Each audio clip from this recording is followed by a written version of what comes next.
Welcome back, everyone.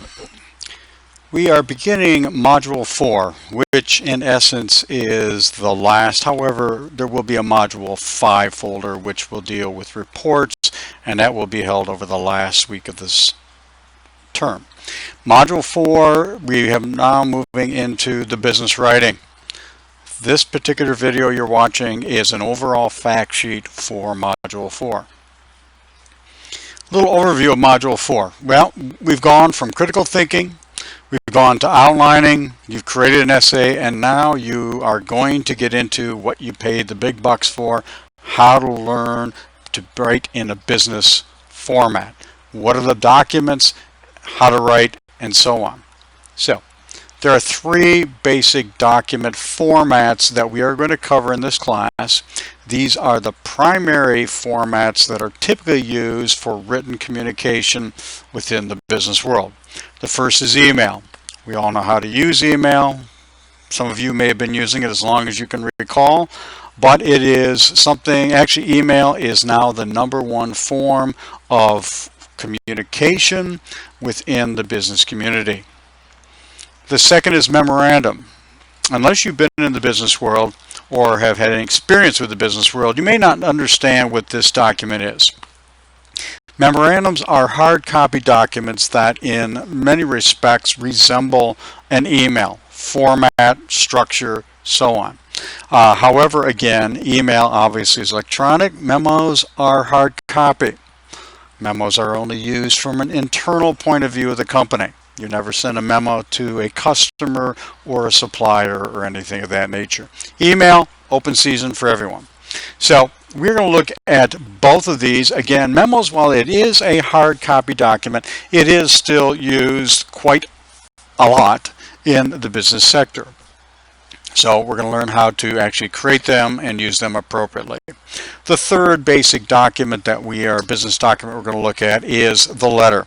You all know how to write letters. I'm guessing you all have written letters. Letters are still used quite often in the business community, so we are going to use them and talk about them in this module. After we talk about these three structural documents, or the structures of these three documents, we're going to talk about the basic business messages that are out there. There are others, but the basic ones that you often use. The first is routine messages. So far, basically, everything that you have done has been a routine message. It may be a response to a request. It may be asking a request. It might be they're typically seeking information.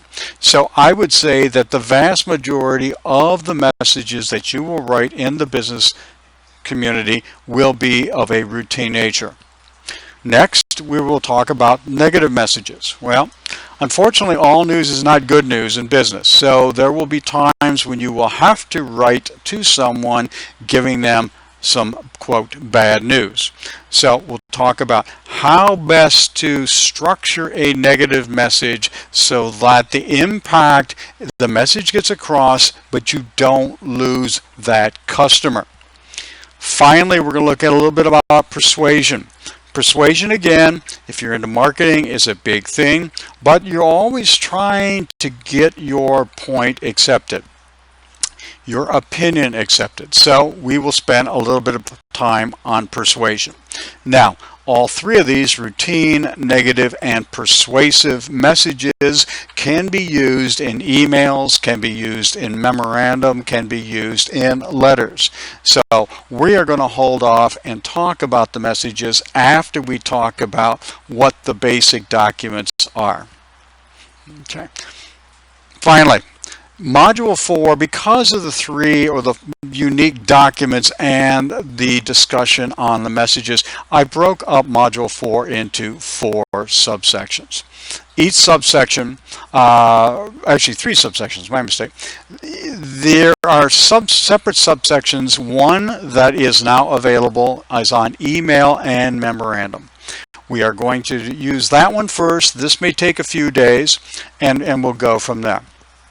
The second subsection will be on letters only, and then the third subsection will be the 3 distinct messages. Each of these subsections will contain their own unique fact sheet folders, readings and viewing folders, and assignment folders. Now, Module 4 is going to run now until, take a quick look here at my calendar, until October 7th. So we're going to spend a couple, 2.5 weeks covering these particular areas. The final module will be again on report generation. You will have a pretty good idea of the writing process by then. I will give you at that time, this will be the last week of the term, a very short discussion on a structure for an acceptable report, and then I will give you the week to actually produce a report based in response to a situation that I will present to you. But let's not worry about that now. Let's get through Module 4. As always, if you have any questions, you know how to get a hold of me.